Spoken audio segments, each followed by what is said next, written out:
You don't. No, I don't. No. That's the net.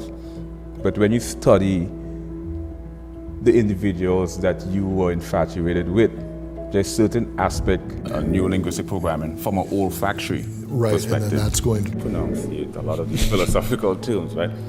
Which postulates that all matter on a primarily predicated on brands. So we dealing with a sort of trichotomy. We get into phonetics and phonology and linguistics. The physics of sound is inevitable.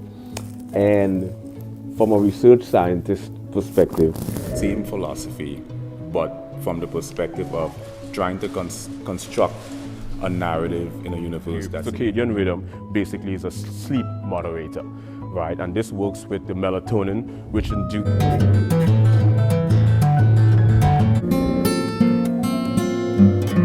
So in art, you have something called composition.